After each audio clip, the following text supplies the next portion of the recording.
जी, ये क्वेश्चन है जो कि डिफिकल्ट है फॉर ओ लेवल स्टूडेंट्स। तो एक्चुअली ये ए लेवल के आप कह रहे हैं कि अ, के लेवल का क्वेश्चन है। अ, मैं कोशिश करूंगा कि मैं वो कॉन्सेप्ट एक्सप्लेन ना करूं जो ए लेवल में किए जाते हैं, ताकि आपको कंफ्यूज ना करूं। तो कोशिश करूंगा कि उसके बगैर ही आपको ओ लेवल्स को जहन में रखते हुए आपको एक्सप्लेन करने की कोशिश करूं। वरना ये जो टॉपिक है ना, ये अगर आप ए लेवल इकोनॉमिक्स में अगर आप रखोगे तो आप पढ़ोगे इसमें, उसमें इंसिडेंस ऑफ टैक्स एक टॉपिक है कंज्यूमर और प्रोड्यूसर सरप्लस के हवाले से। तो उसमें ये आप पढ़ते हैं। बहरहाल ये अब नहीं है, ओ लेवल में है नहीं है, तो बहरहाल अब उन्होंने यहाँ दे दिया है, तो अब कुछ तो मुझे आपको बताना ही है ना इसके बारे में।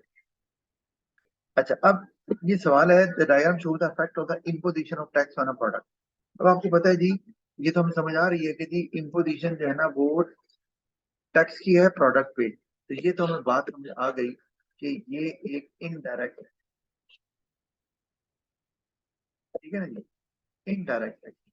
और अगर इनडायरेक्ट टैक्स है तो ये क्या करता है, ये जो सप्लाई कर्व है उसको शिफ्ट करता है लेफ्ट पे, यानी कि सप्लाई कम होती है, प्रोड्यूसर डिस्करेज होता है। वो हुआ भी यहाँ पर, ये सप्लाई कम हो रही है। ठीक है, ये हमें नजर आ रहा है। अच्छा, ये तो हम समझ। अब हमें ये देखना है कि पहले, अब उससे पूछा कि उसने which area represents the part of the tax paid by part of the tax paid by consumers of the product. ये जो टैक्स लग रहा है, इसका कितना हिस्सा कंज्यूमर पे कर रहा है। जैसे मैंने आपको बताया, कंज्यूमर प्रोड्यूस सरप्लस का टॉपिक है, लेकिन बहरहाल हम उसकी बात नहीं करते। तो हमें पहले क्या देखना है कि टैक्स लगा कितना। ठीक है, और फिर देखेंगे कि उसमें से कंज्यूमर ने कितना पे किया। अच्छा, अब आप ये गौर करें कि टैक्स लगने से पहले इक्विलिब्रियम जहां था। ठीक है। अच्छा, और टैक्स लगने के बाद इक्विलिब्रियम यहाँ चला गया। ठीक है, ये भी हमें समझ आती है। अच्छा, अब आपको जो मैंने तरीका बताया था, ए लेवल में भी यही फॉलो होता है।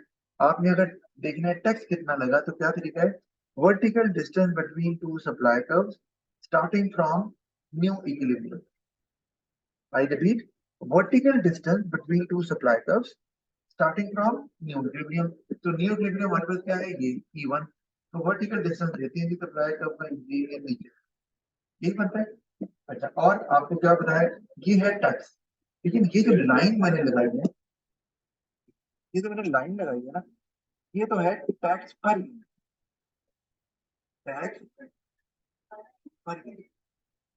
जब तक पूरा एरिया नहीं बताएंगे ना, तो टोटल टैक्स नहीं आता। तो हम क्या करते हैं ना, है भी था, कोशिश है मेरी कि कम से कम आपको एक्सप्लेन करूं, लेकिन आपको समझ भी आ जाए। इसको ड्रैग करते हैं हम यहाँ वाई एक्सिस तक, और इसको भी ड्रैग करते हैं वाई एक्सिस तक। ये क्या आ गया हमारे पास, ये आ गया हमारे पास टोटल टैक्स। टोटल, एक minute, total area of tax. ठीक है। अच्छा, टोटल एरिया ऑफ टैक्स क्या है, अगर मैं देखूं, ये जो हमने बॉक्स बनाया है, ये है जी यू वी एक्स वाई। ठीक है, ये है वो टोटल अमाउंट ऑफ टैक्स जो गवर्नमेंट कलेक्ट करेगी। ठीक है। अच्छा, अब कंज्यूमर कितना पे कर रहा है, तो उसके लिए मैं थोड़ा सा आपको समझाने के लिए ये कर रहा हूँ कि कुछ वैल्यूज ले रहा हूँ। लेट से कि ये जो ओरिजिनल इक्विलिब्रियम हमारे पास था ना, यहाँ पे प्राइस थी 20। अच्छा, जब टैक्स लग गया तो प्राइस चली गई, अब नए इक्विलिब्रियम पे प्राइस आ गई 30। अच्छा, और नीचे भी मैं ले लेता हूँ, ये जो मैंने यहाँ ड्रैग किया हुआ है, ये वाला हिस्सा, यहाँ ले लेता हूँ मैं 10, क्योंकि पूरा तो टैक्स का एरिया यही है ना। हमने देखे ना, तो मैंने वो सारी वैल्यूज ले ली जहां तक टैक्स आ रहा है। अब इसका मतलब ये है कि एक तो बात हमें समझ आ गई, टैक्स पर यूनिट कितना लगा हुआ है वो भी पता चल रहा है। कितना आ रहा है जी टैक्स पर यूनिट, अगर मैं निकालूं, वो आ रहा है 10, 20। 20 कैसे निकाला, 30 - 10, ऐसे ही है ना। ये 30 है, ये 10 है, तो डिफरेंस कितना है, 20 का ही है ना। तो पर यूनिट टैक्स जो है वो 20 है, ये तो हमें समझ आ रही। अच्छा, बहरहाल ये तो, अब इसका मतलब ये है आपको, क्योंकि इस तरह भी हो सकता है पूछ रहे क्वेश्चन, तो मैंने कहा ये भी पूरा एक्सप्लेन कर दूं। अब टैक्स जो है ना वो लग रहा है 20 का, लेकिन कंज्यूमर कितनी पे कर रहा है। अब जरा गौर करो, मैं करंट चेंज करता हूँ। पहले जो इक्विलिब्रियम था ई, तो पहले प्राइस थी 20, इसका मतलब कंज्यूमर 20 पे कर रहा था। टैक्स लगने के बाद कंज्यूमर अब कितनी पे कर रहा है? 30। इसका मतलब है कंज्यूमर तो 20 पे ही नहीं कर रहा, कंज्यूमर 20 में से सिर्फ पे कर रहा है 10। ठीक है, ये कौन पे कर रहा है? कंज्यूमर। ठीक है, और तो बाकी 10 कौन पे कर रहा है? क्योंकि टोटल तो टैक्स 10 लगा है। ऑफ कोर्स वो पे करेगा प्रोड्यूसर, पर यहाँ हमारे पास सवाल प्रोड्यूसर का है नहीं, तो ये ज्यादा से ज्यादा यही पूछ सकते हैं। तो अब दोनों 10-10 पे कर रहे हैं।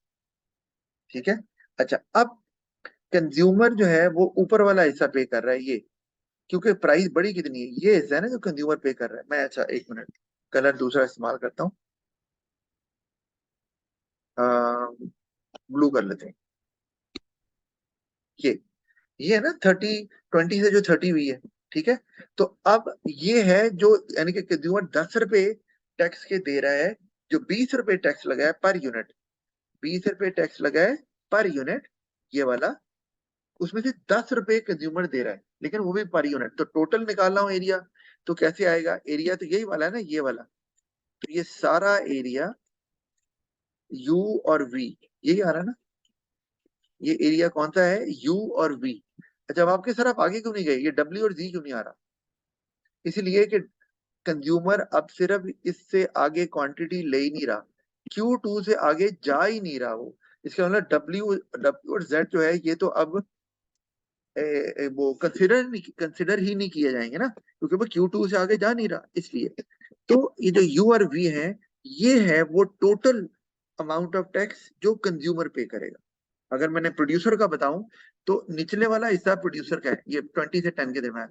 और मैंने आपको बताया जैसे कि प्रोड्यूसर भी 10 पे कर रहे हैं, तो अगर प्रोड्यूसर का एरिया निकालना हो, तो वो ये सारा एरिया बनता है एक्स और वाई। ठीक है, ये एक्स और वाई, यानी कि ये एरिया है U, sorry, U plus B, ये पे कर रहा है टैक्स का कंज्यूमर। ठीक है, ये एरिया।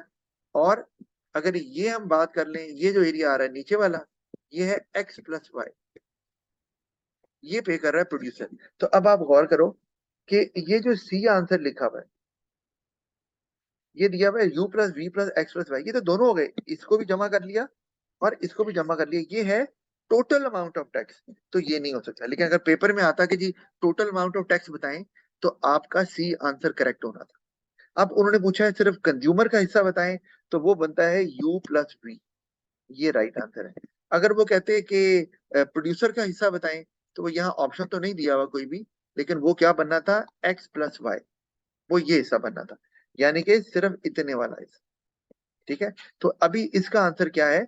इसका आंसर है ए, क्योंकि उसने पूछा है कि part of the tax paid by the consumers of the product. Right, I hope you got it.